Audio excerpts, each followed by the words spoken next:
अस्सलामुअलैकुम नाजरीन, programme fact matters के साथ मैं हूं सुजैन जहान खान। ईरान और इसराइल के दरमियान जारी जंग को आज 9 दिन मुकम्मल हो चुके हैं। हमलों का सिलसिला बदस्तूर जारी है।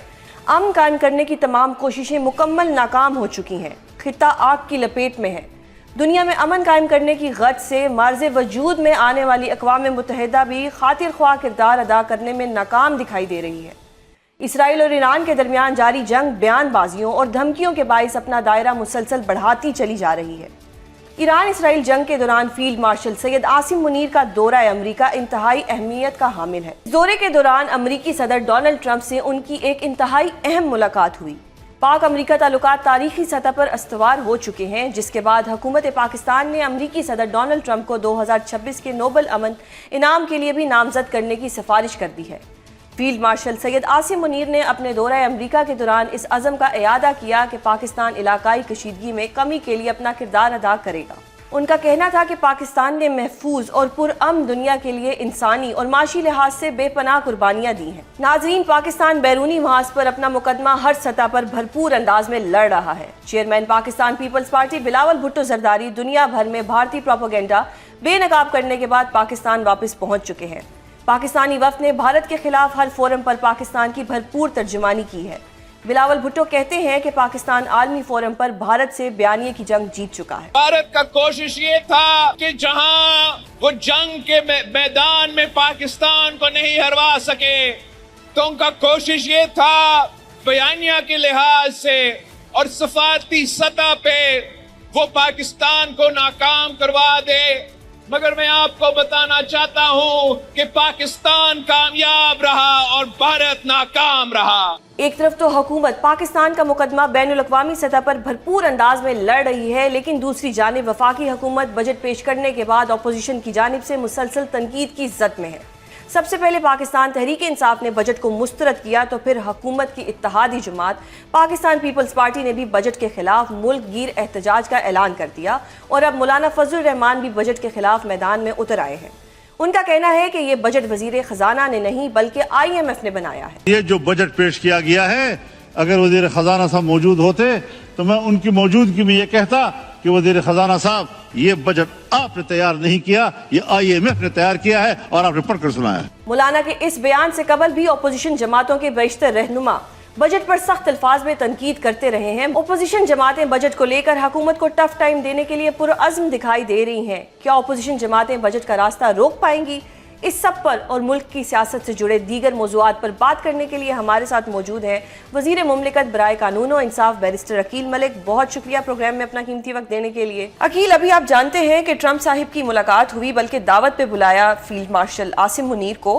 किस तरह से देखते हैं आप इस सारी सूरत हाल को? क्योंकि एक तो हमें समझ नहीं आई कि चलें हम अपनी फ़ौज को ऑन करते हैं, हमें अपनी फ़ौज से बड़ा प्यार है। अगर मैं अपनी बात करूं तो मैंने भी फौज में जाने के लिए बड़े टेस्ट दिए, बड़ा शौक था बचपन से वर्दी पहनने का, फौजियों को देख के बड़ी खुशी होती थी। तो हम तो अपने मुल्क की फौज को ऑन करते हैं, फिर जो हमारी गवर्नमेंट है हम इसके लिए इसकी तनख्वाहें क्यों हम दें? हम आप लोगों के प्रोटोकॉल्स के लिए पैसे क्यों दें? आप जो इतना बजट लेके आ गए हैं जिसमें सब कुछ मरियम नवाज साहिबा के नाम पे है, नवाज शरीफ साहिब के नाम पे है, तो हमें तो हाइब्रिड निज़ाम नहीं चाहिए। हम तो फौज के साथ खुश हैं। हम फिर आप लोगों के प्रोटोकॉल्स के ऊपर अपने पैसे लगा रहे हैं, हमारे टैक्स से आप लोगों के प्रोटोकॉल चल रहे हैं, PM हाउस के खर्चे हो रहे हैं, PM ऑफिस के खर्चे हो रहे हैं, तो हमें तो नहीं चाहिए हाइब्रिड निज़ाम। क्या कहेंगे आप इसके ऊपर? बिस्मिल्लाहिर्रहमानिर्रहीम। आपकी माशाल्लाह स्टार्टिंग ही मेरे लिए बड़ी अलार्मिंग थी। सुजैन, बात यह है कि किसी भी जमहूरी माशरे में जो जमहूरियत पे यकीन रखते हैं, और आप देखती हैं कि जमहूरियत ऑब्वियसली अब पाकिस्तान में ज़ाहिरी बात है कि जमहूरियत है और इसमें कोई ऐसी दो राय नहीं है। अगर जमहूरियत ना होती तो फिर ये कॉन्स्टिट्यूशनल राइट्स भी ना होते, फंडामेंटल राइट्स भी ना होते, आईने पाकिस्तान भी ना होता। तो ज़ाहिरी बात है कि कितनी इफ़ेक्टिव है, कितनी इनफेक्टिव है, एक कॉन्टीन्यूस प्रोसेस है इस तमाम तर मामले पे। तो ज़ाहिरी बात है कि इसी जमहूरियत पे यकीन रखते हुए हम तमाम तर मामला आगे बढ़ाते हैं, और इसीलिए मेरा प्रोटोकॉल नहीं या वज़ीर आज़म का प्रोटोकॉल नहीं। अकील, अभी भी डी चौक में मैंने देखा कि सारे प्रोटोकॉल लगे हुए थे। एक गाड़ी के पीछे 4 गाड़ियां थी, V8 गाड़ियां थी, वो जो प्राडो गाड़ियां होती हैं जिनके पेट्रोल भी बड़े महंगे होते हैं, वो थी। ये सारा कुछ तो आवाम के पैसों से ही जा रहा है ना? बिल्कुल दुरुस्त कह रही हैं, दुरुस्त कह रही हैं कि ये सब आवाम के पैसों का है और आवाम ही ताकत का सरचश्मा है।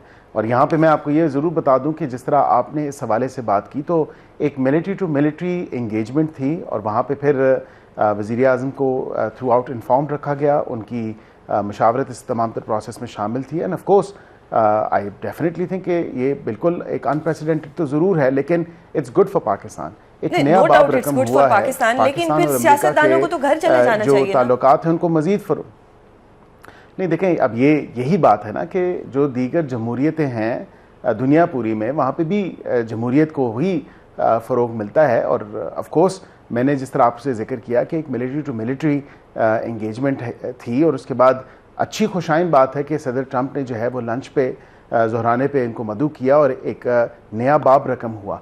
And if it's going to help Pakistan, if it's going to support Pakistan in any shape, manner और way, then I will support that process.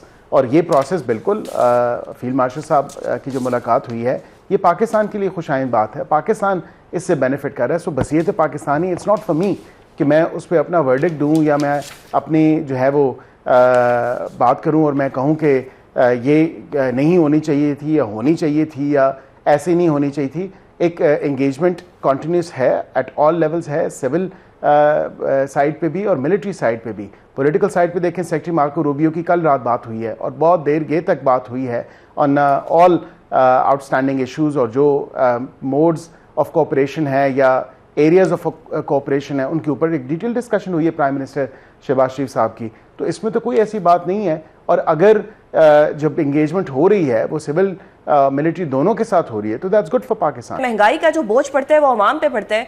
इस दफ़ा अगर कुर्बानी देखी जाए तो बहुत कम लोगों ने कुर्बानी की, सड़कें खाली पड़ी हुई थी, लोगों के पास खरीदने को कपड़े नहीं थे। आपकी हुकूमत कहती रही कि जी हम लोगों ने बड़ी माशी तरक्की कर ली है, महंगाई तो उसी तरह बल्कि महंगाई बढ़ गई है। और ऊपर से सोने पर सुहागा, सारा क्रेडिट हम आपको देते हैं। Credit Maryam Nawaz online wheel program, वज़ीर आला Punjab Maryam Nawaz so and so, जो हमारे नवाज शरीफ साहिब हैं, हम उनकी बहुत इज्जत करते हैं। नवाज शरीफ किसान कार्ड 10 अरब रुपए उसके ऊपर जो लग रहे हैं, Nawaz Sharif IT city, Nawaz Sharif cancer अस्पताल। सर सारे नाम, इतना क्या आप लोगों को कॉम्प्लेक्स है कि हर चीज़ अपने नाम पे इश्तिहार बड़े बड़े लग जाते हैं, और फिर अगर हम तनकीद करें तो आप कहते हैं तनकीद भी ना करें। देखिए, अच्छा ये तो एक अच्छा काम जो अच्छे इक़दाम पंजाब हुकूमत कर रही है या फेडरल हुकूमत कर रही है, उसको आपने चले अप्रिशिएट तो किया। नाम में क्या रखा है? ज़ाहिरी बात है कि जो लीडरशिप है हमारी, हम तो उनको ऑनर करते हैं, उनका विजन है, उन्होंने आगे जिस तरह पॉलिसीज़ को शेप अप किया है तो बिल्कुल होना चाहिए। मैं समझता हूँ कि मरियम की दस्तक हो, नवाज शरीफ कार्डियोलॉजी इंस्टीट्यूट हो, नवाज शरीफ कैंसर हॉस्पिटल हो, बिल्कुल हमारी लीडरशिप हमें ज़्यादा अच्छा लगता है अगर कायदे आज़म के नाम पे कुछ होता, मोहतरमा फातिमा जिन्ना के नाम पे कुछ होता, डॉक्टर AQ खान के नाम पे कुछ होता, उनके नाम पे भी ऑलरेडी है, तो फिर उनके नाम पे भी हमने सोचा कि चले मरियम साहिबा का और नवाज शरीफ साहिब का उनको भी ऑनर कर रहे हैं। चले वो तो हमने मान लिया। अच्छा, अब आपने कहा कि जमहूरी हुकूमत है, चले एक सियासी जो पार्टी होती है, जमात होती है, उसने अपने ही बिल्कुल लेके जाना होता है। जिस तरह आपने देखा कि पीपल्स पार्टी वाले जो हैं, शहीद बेनज़ीर भुट्टो साहिबा को जो है, मोहतरमा बेनज़ीर भुट्टो साहिबा के नाम को या जुल्फ़िकार अली भुट्टो साहब के नाम को जो है वो एसोसिएट करते हैं। इसी तरह आपने देखा कि PTI वालों ने भी वहाँ पे अगर आप देखें तो तस्वीरें तो अपनी भी लगाई थी, अपने अपने प्रोजेक्ट्स उन्होंने जब किए। अब ये अब उल्टा हमारे पे उंगलियां तान देना या नहीं वो PTI वालों को हम इसलिए थोड़ा बख्श देते हैं ना कि उन्होंने एक शौकत खाना जो बनाया है ना, 3 अस्पताल अब तो बन गए हैं, वो उन्होंने डोनेशन लेके और आवाम के लिए, और फिर जो बनी गाला में उनका घर था वो भी नवाज शरीफ साहब से डोनेशन ली थी। वो ज़मीन वो ज़मीन नवाज शरीफ साहब से ही ली थी, और फिर पैसे जब नवाज शरीफ साहब उस टाइम, अच्छा अब वो क्रेडिट भी नवाज शरीफ साहब का, तो उस वक्त ही ली थी। सही हो गया, तो वो क्रेडिट है नवाज शरीफ साहब का, क्योंकि इमरान खान साहब ने नवाज शरीफ साहब से ही वो ज़मीन मांगी थी और ज़मीन उन्होंने बतौर अतिया ही दी थी। लेकिन फिर ट्रंप जैसा चालाक बंदा जिसने पूरी दुनिया को देखा हुआ है, बदल सकता हूँ, और आप जैसे आप भी नहीं इसको चेंज कर सकते, क्योंकि एक फैक्ट है ये। चले ये फैक्ट तो चेंज नहीं हो सकता। फिर ट्रंप साहब ने हमारी सिविल क़यादत से मिलने का उन्होंने टाइम वेस्ट ही नहीं किया। उन्होंने कहा इनके पल्ले कुछ नहीं है, पावर टॉक्स टू पावर, जिनके पास पावर है मैं उन्हीं से बात करूंगा। तो फिर ट्रंप ये सारे क्रेडिट हमें नहीं देता जो सुपर पावर अपने आप को समझते हैं।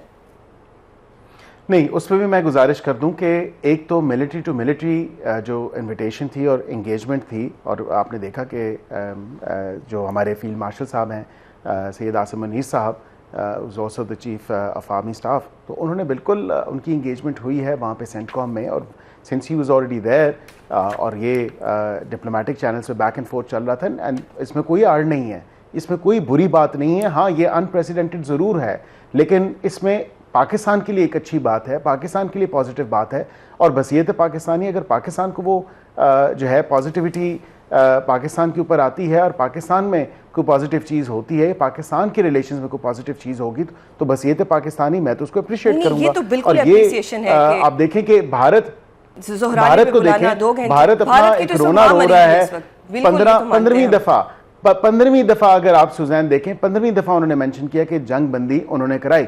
हम उसका पूरा क्रेडिट उनको देते हैं, इसलिए हमने जो है वजीर आज़म ने उनको नोबेल पीस प्राइज़ के लिए, because he is a man of peace, तो उनको रिकमेंड भी किया है। और मैं समझता हूँ कि बिल्कुल जो मसला कश्मीर है उसको इंटरनेशनल फोरम पे और उसकी सालसी के ऊपर भी या उसके लिए सालसी किरदार अदा करने के लिए भी उन्होंने जो पेशकश की है, हमारे लिए तो वो मैटर करता है। तो बिल्कुल हमने तो उसको अप्रिशिएट करना है और हम हर फोरम पे करेंगे। ट्रंप साहिब को नोबेल पीस के लिए तो नॉमिनेट किया, ठीक है, उनके पाकिस्तान के साथ ताल्लुकात अच्छे हैं, लेकिन अगर दूसरे मुसलमान ममालिक देखे जाएं, जिसमें अगर मैं सर-ए-फहरिस्त ईरान की बात करूं तो ट्रंप साहिब मुसलसल ईरान को तड़ियाँ लगाए जा रहे हैं।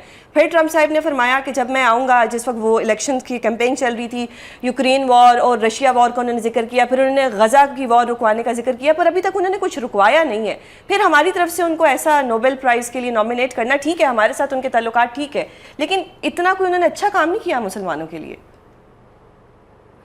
देखिए, उन्होंने हमारी पाक भारत जो कशीदगी है, ये जो जंग हुई है, उसमें तो उन्होंने सालसी किरदार अदा किया है। वो सालसी की हद तक है, जो मैं भी डिनाई नहीं कर सकता, वो सालसी की हद तक, लेकिन वो हमारा सीज फायर तो बिल्कुल हुआ सिस्टम इतना अच्छा था कि दुश्मन हमसे डर के भागा। ये तो क्रेडिट फौज पाकिस्तान का, सिक्योरिटी का, मैं देखें उसी पे इंडस वाटर ट्रीटी के ऊपर बात करें, आप मसले कश्मीर के ऊपर बात करें, उन्होंने पेशकश की, उन्होंने कहा जितने भी आउटस्टैंडिंग इश्यूज हैं पाकिस्तान के, मैं उसमें सालसी किरदार अदा करने के लिए पेशकश करता हूं, और हमने ये चीज़ अप्रिशिएट की। Bharat on the other hand वो कहता है कि नहीं जी, ये बायलैटरल इश्यूज हैं। अब मसला कश्मीर जो कि बैक फुटिंग पे था, बैक पढ़ने पे था, अब वो अगर इंटरनेशनल फोरम्स पे, इंटरनेशनल मल्टीलैटरल फोरम्स पे वो एक उजागर हुआ है, तो ये पाकिस्तान की जीत है डिप्लोमेटिक और इंटरनेशनल फ्रंट पे। यहाँ पे ये बात भी कह दूँ मैं आपको, to be very fair and honest with you, मैं ये समझता हूँ कि इनको जो हमने नॉमिनेट किया है वो बड़ी अच्छी बात है, क्योंकि ईरान और इजराइल के ऊपर जब आप बात करें, एक तो पहली उन्होंने यूक्रेन की और रशिया की कोशिश की, ये नहीं कि उन्होंने कोशिश नहीं की।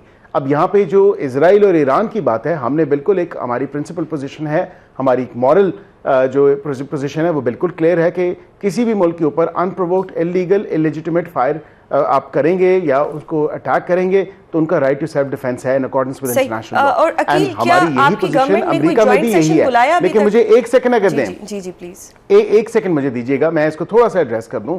और जहां तक आपने ईरान और इजराइल की जंग की बात की है, तो सदर ट्रंप ने भी मुलाकात के बाद जो है फील्ड मार्शल साहब से जब मुलाकात हुई तो उसके बाद यही कहा कि they know Iran better. So of course on the floor of the house जो डेप्यूटी प्राइम मिनिस्टर हैं, फॉरेन मिनिस्टर हैं, डार साहब ने भी यही बात की कि हम ईरानियों से बात कर रहे हैं और इरानियंस जो हैं वो हम दोबारा चाहते हैं कि नेगोशिएशन टेबल पे हैं। जो ऑनगोइंग नेगोशिएशंस थी, जो स्टॉल हो गई इस तमाम चीज़ के बाद, तो पाकिस्तान खुद एक मीडिएशन का रोल जो है, सालसी का रोल अदा कर रहा है, क्योंकि इस खित्ते में हम स्टेबिलिटी चाहते हैं, इस खित्ते में हम पीस चाहते हैं, ट्रैंक्विलिटी चाहते हैं। हम नहीं चाहते कि इस खित्ते को किसी भी वॉलेटाइल सिचुएशन से गुजरना पड़े। हम नहीं चाहते कि इस खित्ते में किसी भी किस्म की एक ऐसी हिजाने की कैफियत हो। हम चाहते हैं यहाँ पे ट्रेड हो, हम चाहते हैं ये खित्ता प्रॉस्पर करे, हम चाहते हैं कि ये खित्ते के अंदर जो है एक स्टेबिलिटी और सेफ्टी और सिक्योरिटी जो है वो कायम दायम रहे। तो हम तो पीस चाहते हैं इस पूरे खित्ते में, तो we are at the front line. तो हमें तो बिल्कुल वो इक़दाम उठाने पड़ेंगे और वो काम करना पड़ेगा जो हम कर रहे हैं। बिल्कुल कोई गवर्नमेंट जो है, अब जमहूरी गवर्नमेंट, जैसा आपने कहा कि हमारी जमहूरी गवर्नमेंट कोई जॉइंट सेशन बुलाएगी इस पर, ताकि इस पर अपोजिशन की भी राय ली जाए, और ईरान इसराइल का जो मामला है इस पर कोई प्रॉपर जॉइंट सेशन तो होना चाहिए। देखिए, काबीना के एक तो रेजोल्यूशंस जो हैं दोनों हाउसेज ऑफ द पार्लियामेंट से, सेनेट से भी, नेशनल असेंबली से भी, ड्यूरिंग बजट सेशन ईरान के ऊपर जो एक अनप्रोवोक्ड, इलीगल, इलेजिटिमेट अटैक किया, हमने उसको कंडेम किया। रेजोल्यूशन जो है वो बिल्कुल यूनानिमसली दोनों हाउसेज में पास की गई। उसके ऊपर बहुत ज़्यादा बहस भी हुई, तकारीर भी हुई। मेरे ख्याल से तमाम तर सियासी जमातों की नुमाइंदगी मौजूद थी और उन्होंने अपनी अपनी बारी पर उस पर बात भी की।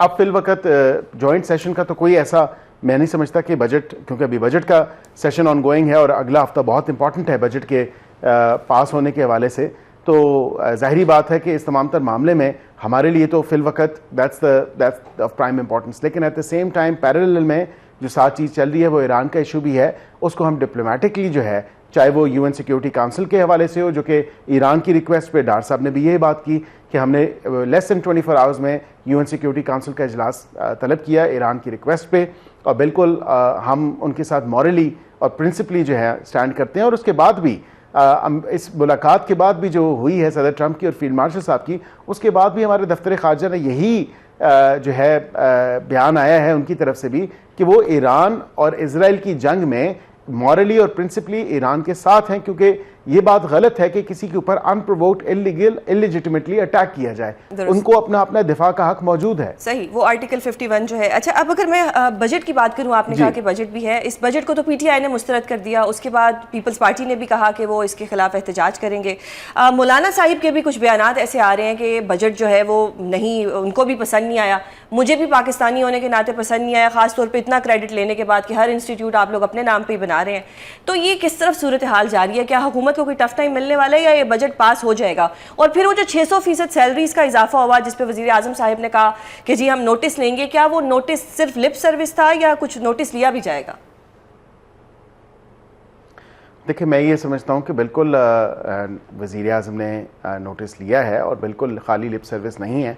जब वज़ीर आज़म कोई कमेटी तश्कील देते हैं, कोई नोटिस लेते हैं, तो वो बड़ा उसको सीरियसली जो है उस पर तमाम तरह उसको फॉलो थ्रू भी करते हैं। यहाँ पे आपने जो बात की बजट के हवाले से, देखें in situation given the resources, given the circumstances, 15 साल के जो दौरानिया गुजरा है उसमें एक बेहतरीन और बैलेंस्ड और कंपोज बजट जो हमने पेश किया है, जिसकी पूरी दुनिया भी तारीफ़ कर रही है। अब यहाँ पे ये बात देखें कि 18% से वो 10% पे जो है कमेटी के अंदर थ्रेडबेयर डिस्कशंस हुई, ऑपोजिशन ने भी बात की, इसी तरह हमारे इत्तेहादियों ने भी जो है ये इश्यूज़ उठाए तो हमने उसको कर दिया। 10% आपकी सैलरी इंक्रीज़ आई है, 7% जो है आपकी पेंशन के अंदर इंक्रीज़ आई है। उसके अलावा आपके टैक्स जो था वो 5% से हटा के, जो 6 लाख से 12 लाख रुपए कमाते हैं सालाना, उनका 5% से घटा के तो 1% कर दिया है। तो हमने तो जितना पॉसिबल मैक्सिमम रिलीफ हो सकता था वो इस बजट में दिया है, और तमाम तर चीज़ों को देखते हुए हमने ये तमाम तर इक़दाम उठाए हैं। अब इसमें अच्छे इक़दाम हैं, आप ये कहें कि ये बजट अच्छा नहीं है, ये तो मैं समझता हूँ कि थ्रेडबेयर डिस्कशंस जब दोनों सेनेट में भी और नेशनल असम्बली की कमेटी में हुई हैं, तो इवन अपोजिशन ने भी मैं आपके शो के तवज्जो से बताना चाहूँ, उन्होंने भी अप्रिशिएट किया। उन्होंने कहा हाँ, इन हालात में या इस resources, given the limited resources या सर्कमस्टांसेस जैसी थी, उसमें एक बेहतरीन बजट हुआ है। तो ये शहबाज शरीफ साहब की कामयाबी है और उनकी टीम की कामयाबी है कि एक इतना अच्छा बैलेंस्ड कंपोज बजट जो था वो हमने पेश किया है। दुरुस्त। अकील, आपने जो बजट की बात की, बजट पे तो बहुत, मैं बजट पे बात करने लग जाऊँ तो प्रोग्राम ही शायद ख़त्म हो जाए, लेकिन मैं सिर्फ इतना कहना चाहूँगी कि अगर बजट भी अगर हम अपनी अफवाज पाकिस्तान को दे दें तो हमें उनके बनाए हुए बजट पे एतराज़ नहीं होगा, क्योंकि मुल्क इस वक्त वही चला रहे हैं और हम उनको ऑन कर रहे हैं। जिस तरह GHQ चल रहा है, जिस तरह पाकिस्तान की सरहदों में वो काम कर रहे हैं, हम उनको फुली ऑन करते हैं। बट हमें जिस चीज़ से एतराज़ है वो यही है कि जो पर्क्स एंड प्रिविलेजेस आपकी गवर्नमेंट को मिल रहे हैं, जिसका पैसा आवाम के खून पसीने से जा रहा है, उस पर हमें हमेशा एतराज़ रहेगा।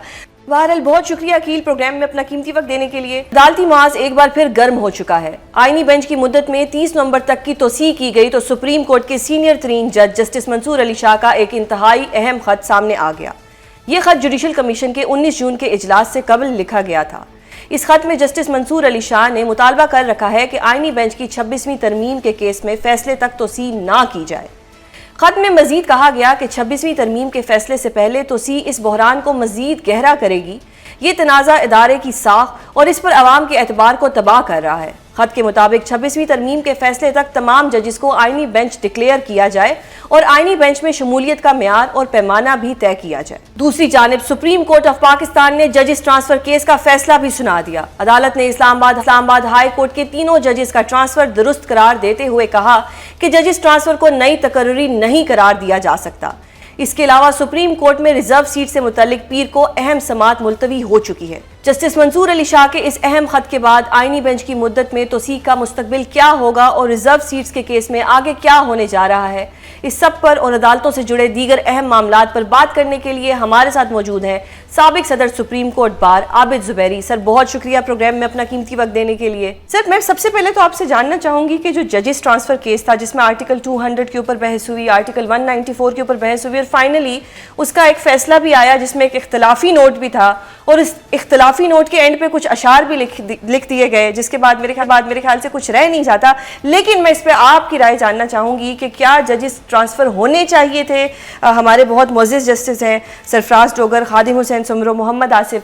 डू यू थिंक इस ट्रांसफर की ज़रूरत थी और ये ट्रांसफर होने चाहिए थे? और अब क्योंकि फैसला आने के बाद मामला फिर रेफर कर दिया गया है प्रेसिडेंट ऑफ पाकिस्तान को, तो क्या प्रेसिडेंट ऑफ पाकिस्तान इसको क्या डिक्लेयर करेंगे? मैं इस पर आपकी राय जानना चाहूंगी। बिस्मिल्लाहिर्रहमानिर्रहीम। बहुत शुक्रिया सुजैन। देखिए, ट्रांसफर ऑफ जजेस आइन के तहत होता है तो उसमें कोई कबात नहीं है। अगर ट्रांसफर हो जिसमें जज तैयार हो, चीफ जस्टिस हो, चीफ जस्टिस पाकिस्तान की उसमें सवाबदी और सदर मुमलिकत उसमें अपनी राय दें और उसको ट्रांसफर कर दें। देखिए, आर्टिकल 200 है, उसके अंदर ट्रांसफर हो सकता है और ये होते भी रहे हैं, कोई उसमें इशू नहीं आता। लेकिन ये आप याद होगा सुजैन कि सारा इशू जो उठा था ये इन 6 जजों ने जो खत लिखा था, आपको याद होगा 2024, और फिर 5 जजेस ने ये चैलेंज भी कर दिया था ये ट्रांसफर जो थी। वो तो बात की बात है ना, मैं आप वहां से शुरू कर रहा हूँ। जब उन्होंने वो खत लिखा, जिसको आपको याद होगा पिछले जो चीफ जस्टिस थे उन्होंने उसको एक सू मोटो केस में उठा भी लिया था और उस पर कोई थोड़ी सुनवाई भी हुई थी। उसके बाद फिर वो कोल्ड स्टोरेज में चला गया वो केस। उसके बाद उस पर कोई डेवलपमेंट नहीं हुआ, वो रिटायर होकर चले गए नए सिस्टम के तहत। तो वो उसका केस का क्या हुआ हमें इल्म नहीं। Exactly. तो उसको मद्देनजर रखते हुए और बहुत आपको पता है इस्लामाबाद और आप खुद भी बड़े ऐसे केसों में आप वकील हैं, उन केसों में जो बड़े सीरियस नौयत के पॉलिटिकल नौयत के केसेस इस्लामाबाद हाई कोर्ट में। तो ये जज थे और वहाँ आप देखें जो पिछले चीफ जस्टिस थे और इन जजों में भी इख्तिलाफ था। तो अब तो उन्होंने इसको नेचुरली, अब हम बात कर रहे हैं 26वीं तरमीम हो गई, उसके तहत उन्होंने पूरा सिस्टम भी बदल दिया, उसको बिल्कुल ताबे कर दिया हुकूमत ने जुडिशरी को, खासतौर पे जुडिशल कमीशन के तहत। तो उन्होंने कहा कि इस तरह इनको कैसे कंट्रोल किया जाए। उन्होंने एक वहाँ के सीनियर जज को एडहॉक जज बनाया, मोअज़्ज़िज़ जज को सुप्रीम कोर्ट का, और 15 नवंबर के जस्टिस सरफराज डोगर साहब को ट्रांसफर किया इस्लामाबाद हाई कोर्ट। उनको पहले उनको दिया और 2 जजेस को, एक बलूचिस्तान से हमारे मोअज़्ज़िज़ जज साहब, एक मोअज़्ज़िज़ साहब सिंध हाई कोर्ट से आए। और फिर क्योंकि अब ये उन्होंने वहाँ ट्रांसफर के बाद सीनियरिटी, क्योंकि चीफ जस्टिस सीनियरिटी तय करते हैं, तो सीनियरिटी तय कर दी, उनमें इनको सीनियरिटी दे दी गई। और जब उनकी एलिवेशन हो गई चीफ जस्टिस साहब की इस्लामाबाद हाई कोर्ट की सुप्रीम कोर्ट में, तो इनको एक्टिंग चीफ जस्टिस बना दिया गया। इसको उन जजों ने चैलेंज किया, कहा कि जी ये पहली बात है, ये ट्रांसफर हुआ है तो इंटरसी जो जजों की सीनियरिटी है, ये जो जज साहब इन्होंने ये जो चीफ जस्टिस साहब ने जो ये ट्रांसफर्ड जज और हमारी सीनियरिटी फिक्स की, वो सही नहीं है। उन्होंने ट्रांसफर पर से को चैलेंज किया कि ये ट्रांसफर मेलेफाइड है और ये हुकूमत अपनी मर्जी के जजों को लगाना चाहती है ताकि अपनी मर्जी, ये उन्होंने उनके एलिगेशन थे। इसकी सुनवाई हुई, आपने देखा कि 3-2 से वो स्प्लिट फैसला आ गया। अब स्प्लिट फैसला जो है उसमें बड़ी हैरानगी की बात है, उसमें जो मेजॉरिटी जजेस उन्होंने कहा कि ये ट्रांसफर तो सही है, चलें ठीक है ट्रांसफर सही हुआ। उस पर भी सवालात हैं कि क्या ये इसकी जरूरत थी, क्योंकि माइनॉरिटी नोट में लिखा है mala fide in fact and mala fide in law, बड़े अल्फाज इस्तेमाल किए हैं माइनॉरिटी नोट में जज साहिबान ने। लेकिन जो हैरानगी की बात है कि आर्टिकल 200 के तहत या किसी आइन के कानून के तहत कहीं नहीं लिखा हुआ कि सदर मुमलिकत जो है, सदर मुमलिकत मीन्स द गवर्नमेंट, हुकूमत वक्त, क्योंकि आर्टिकल 48(1) के तहत ये सवाबदीद जो होती है ये प्राइम मिनिस्टर की होती है, on the advice of the prime minister the president has to act. तो उनको रेफर कर दिया उन्हीं हुकूमत को जो इन जजों को लेके आई थी और जहां उन्होंने फिर सीनियरिटी तय कर दी थी। तो ये आइन और कानून में कहीं नहीं लिखा था कि सदर मुमलिकत जो है वो इनकी सीनियरिटी तय करेंगे। आपने वही केस उनको भेज दिया। जो आईनी बेंच की मुद्दत है उसमें भी तोसी कर दी गई। हमारे जो जस्टिस मंसूर अली शाह हैं वो भी, उन्होंने भी खत लिखा, वो थोड़े नाराज भी हुए। इसको, इस सारे सिनेरियो को आप किस तरह से देखते हैं कि ये जो 26वीं आईनी तरमीम हुई है ये इसका क्या बनेगा, या जो इस पे आईनी बेंचेस बन गए हैं इनका फिर आगे क्या फ्यूचर होगा? देखिए सारी 26वीं तरमीम की आईनी बेंच के लिए गई थी। देखिए सारा और बाकी सारी चीज़ें एक तरफ, ये जुडिशरी को कंट्रोल करने के लिए की गई थी। हमने सबने चैलेंजेस किया, भाई 26वीं तरमीम का केस ही नहीं रुकता।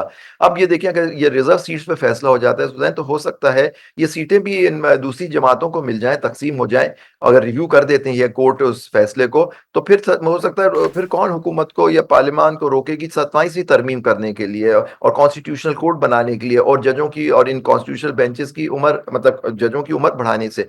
तो ये सारी चीजें देखिए लॉन्ग टर्म प्लान है टू कंट्रोल जुडिशरी, वो उन्होंने कंट्रोल कर लिया। 3 सीनियर जजेस जो हैं वो कॉन्स्टिट्यूशनल बेंच का हिस्सा नहीं है। और आप judicial commission is totally dominated by the executive. जजेस हमेशा माइनॉरिटी में चले जाते हैं, तो जो एग्जीक्यूटिव चाहेगा वही होगा, वही जजेस अपॉइंट कर रहे हैं, वही कॉन्स्टिट्यूशनल बेंच की मुद्दत बढ़ा रहे हैं। और इनकी 30 नवंबर तक, और सिंध हाई कोर्ट वाहिद कोर्ट है जो हाई कोर्ट जिसके अंदर कॉन्स्टिट्यूशनल बेंच भी बनी हुई है। आप देखें वहां भी जो हो रहा है चीजें वो सबके सामने आया है। तो मैं समझता हूँ जो जस्टिस मंसूर अली शाह ने कहा, देखिए जो भी हो केस आपके सामने अक्टूबर से पेंडिंग है, अक्टूबर नवंबर से एक चैलेंजिंग 26 तक आप उसको सुनिए। अब पहले वो डिसाइड कीजिए कौन सुनेगा, सुनिए, सुन के फैसला कीजिए कि अगर वो सही है तो क्यों सही है, गलत है तो क्यों गलत है। तो वो मैं समझता हूँ कि जो बात शुरू से हम लोग भी कह रहे हैं और कुछ जज साहिबान ने भी की है कि आप मेन फैसला कर दीजिए, ताकि अगर आप समझते हैं कि 26वीं आईनी तरमीम सही हुई है आईन और कानून के हिसाब से, तो उसके हिसाब से फिर आपकी जो अपॉइंटमेंट्स वगैरह है उसके हिसाब से आप कीजिए, कोई आपको नहीं रोकेगा। तो लेकिन वो केस ही टेकअप नहीं होता। बहुत शुक्रिया सर प्रोग्राम में अपना कीमती वक्त देने के लिए। पाकिस्तान इस वक्त शदीद गर्मी की लहर की जद में है। मुल्क के ऐसे इलाके जो कदरे ठंडे तस्वुर किए जाते थे वहां भी आजकल पारा काफी हाई है। न सिर्फ गर्मी की शिद्दत में इजाफा हुआ है बल्कि आए रोज आंधियों और तूफानों का भी सामना है। मौसमियाती तब्दीली पाकिस्तान के लिए खतरे की घंटी बजा चुकी है, क्योंकि पाकिस्तान अब सिर्फ उन ममालिक की फहरिस्त में शामिल नहीं जो माहौलियाती तब्दीलियों से मुतासिर हो रहे हैं, बल्कि पाकिस्तान अब फहरिस्त में नंबर 1 पर आ चुका है। क्लाइमेट रिस्क इंडेक्स रिपोर्ट 2025 के मुताबिक पाकिस्तान माहौलियाती तब्दीलियों के बाइस सबसे ज़्यादा मुतासिर होने वाला मुल्क है।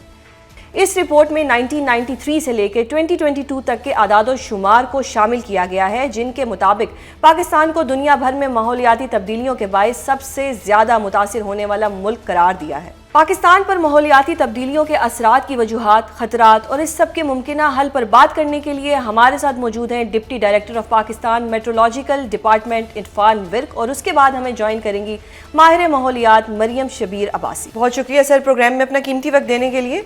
सर पाकिस्तान में गर्मी की बात की जाए तो गर्मी बढ़ती जा रही है, जब बारिशें होती हैं तो बारिशें हद से ज़्यादा हो जाती हैं।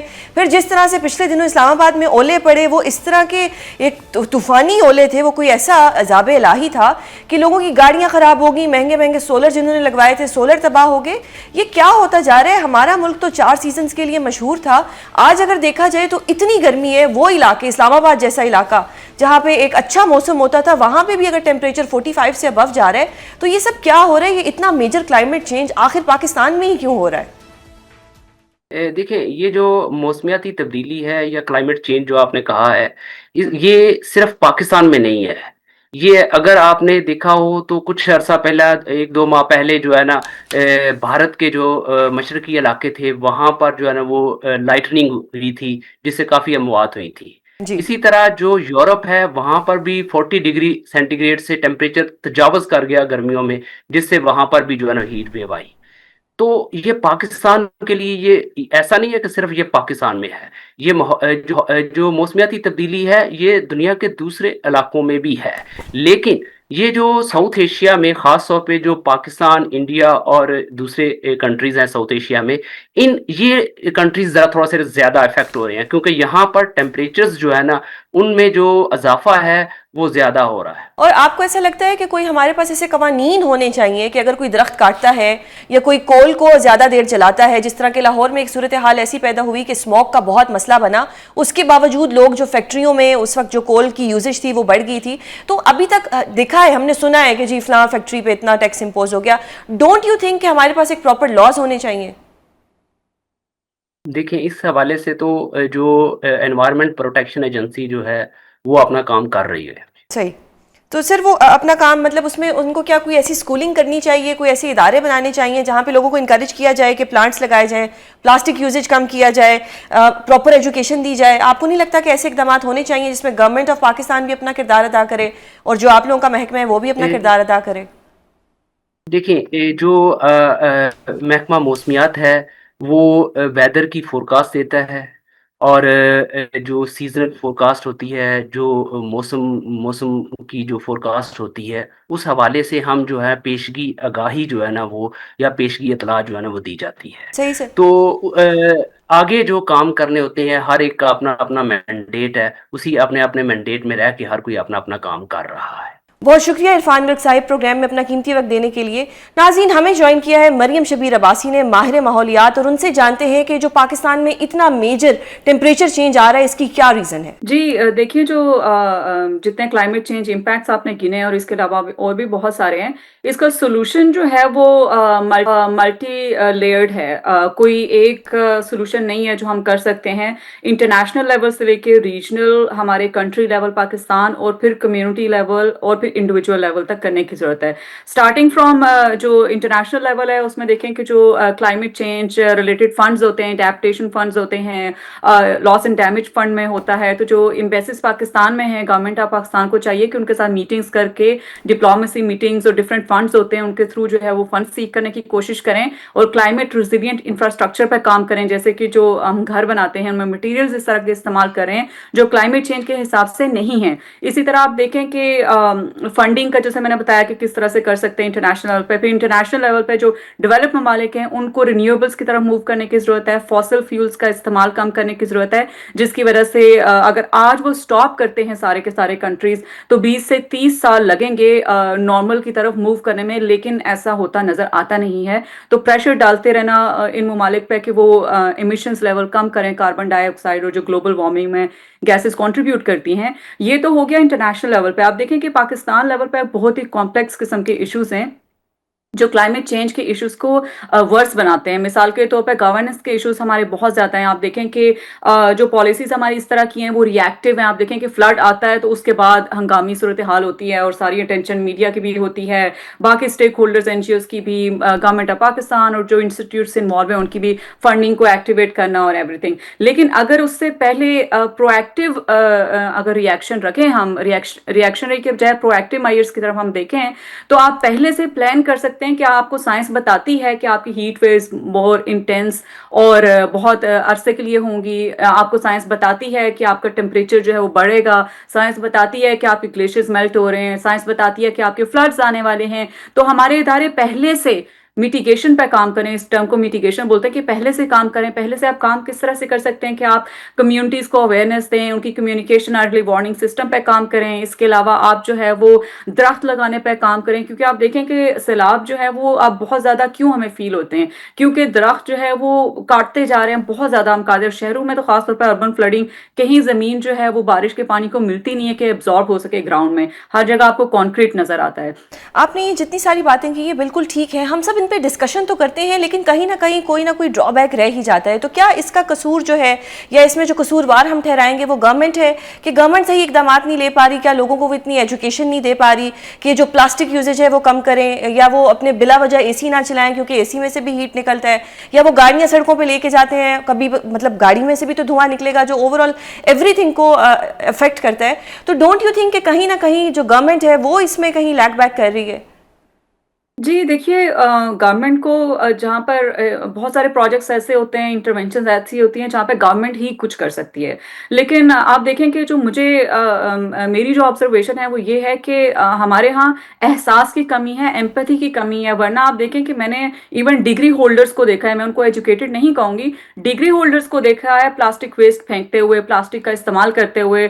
ऑल्दो उनको पता है कि ये इन्वायरमेंट के लिए कितना खतरनाक है, लेकिन वो लोग फिर भी करते हैं। लेकिन तो मैम यही डिग्री होल्डर जब किसी दूसरे ममालिक में जाते हैं वहां पे इनको अपनी गाड़ी की स्पीड रखना भी पता होती है, क्योंकि वहां पे फाइन होता है, वहां पे इनको प्लास्टिक यूजेज पे भी फाइन होता है। यानी कि कहीं ना कहीं अगर हमारे ऊपर भी फाइन लगा दिया जाए तो हम वो आवाम है जो फाइन के साथ तो सब कुछ ठीक कर देगी, लेकिन बगैर फाइन के हम नेचुरली इतने अच्छे नहीं है कि हम सब कुछ ठीक करें। एब्सोल्युटली जी, बिल्कुल आपने बिल्कुल सही कहा कि बाहर के मुल्कों में चूंकि लॉज होते हैं। आप देखें कि पाकिस्तान जो है वो पॉलिसीज इस तरह की रखे जिसमें लॉज इस तरह के इंट्रोड्यूस हों, लेकिन पाकिस्तान में प्रॉब्लम यह है कि पॉलिसीज आपकी बनती हैं, लॉज आपके बनते हैं, लेकिन इम्प्लीमेंटेशन नहीं होती है। जैसा कि मैंने पहले कहा कि गवर्नेंस के इश्यूज हैं। तो अगर इस तरह का मैकेनिज्म हो कि इम्प्लीमेंटेशन हो, मिसाल के तौर पर पाकिस्तान में मेरी फैमिली जो है वो सवात घूमने के लिए गई और वो बता रहे थे कि लोगों ने इतना कचरा वहाँ पे प्लास्टिक का डाला है जो टूरिस्ट आए हुए हैं, और वो कहती कि वहाँ पे कोई मतलब देखने वाला नहीं है, कि ना कहीं बोर्ड लगे हुए हैं कि यहाँ पे कचरा ना फेंके, ना कोई फाइन इम्पोज करने वाला है। तो अगर वहाँ पर फोर्सेस हों, चाहे वो पुलिस की क्यों ना हो, कि वहाँ पे फाइन इम्पोज करें और लोगों से पैसे लें, उनको कचरा फेंकते हुए देखें। इसी तरह शहरों के अंदर ये करें, इस तरह की पॉलिसीज रखें कि जरा सा अगर इन्वायरमेंट को कोई लिटर करता है तो मेरा ख्याल है कि ये गवर्नमेंट ऑफ पाकिस्तान और इंस्टीट्यूशंस के लिए बहुत बड़ी बिजनेस अपॉर्चुनिटी भी है कि वो बहुत पैसा सिटीजन से ही कमा सकते हैं उन पर फाइन इम्पोज करके, और जिस जिस पे एक दफा फाइन लगेगा तो वो खुद ब खुद जो है वो ठीक हो जाएंगे, जैसा कि आपने बताया। और हमारे यहाँ तो माशाल्लाह डंडा सबका पीर है। तो मेरा ख्याल है कि स्ट्रिक्ट रूल्स और उनकी इम्प्लीमेंटेशन अगर हो तो डेफिनेटली चेंज आ सकता है, लेकिन कुछ ऐसी चीजें हैं जो गवर्नमेंट कर सकती है, जैसे सिर्फ कचरे की हम बात करें तो वेस्ट मैनेजमेंट सिस्टम पाकिस्तान में बिल्कुल नहीं है। तो सेग्रीगेशन एट सोर्स, उसको कलेक्ट करना, फिर उसको ट्रीट करना प्रॉपरली, जो साइंटिफिक एक तरीका होता है, ये भी एक बहुत बड़ी बिजनेस अपॉर्चुनिटी है। और I think government of Pakistan incentive के तौर पे स्मॉल एंड मीडियम इंटरप्राइजेस, ये जो छोटे छोटे बिजनेसेस होते हैं, अगर उनको इंसेंटिवाइज करे गवर्नमेंट तो इस यंगस्टर्स और काफी लोग जो है वो इस बिजनेस में पाकिस्तान में भी इंटरेस्टेड हैं। लेकिन पॉलिसीज और रूल्स इतने स्ट्रिक्ट हैं बिजनेस करने के पाकिस्तान में कि लोग जो है जो करना भी चाहते हैं वो बैक ऑफ कर जाते हैं। तो मेरा ख्याल है कि कुछ ईज ऑफ डूइंग बिजनेस अगर पाकिस्तान में बेहतर की जाए तो उससे भी ये कचरे को ठिकाने लगाने और ऑल्टरनेट जो प्लास्टिक के हैं मार्केट में लाने में, क्योंकि हर एक चीज जिसमें बिजनेस और पैसा इन्वॉल्व हो, ऑफ कोर्स वो एक काइंड ऑफ इंसेंटिव होता है लोगों के लिए। बहुत तो शुक्रिया मैम प्रोग्राम में अपना कीमती वक्त देने के लिए। नाजरीन, प्रोग्राम का वक्त खत्म होता है, कल आपसे दोबारा मुलाकात होगी। अपना बहुत ख्याल रखिएगा। अल्लाह हाफ़िज़।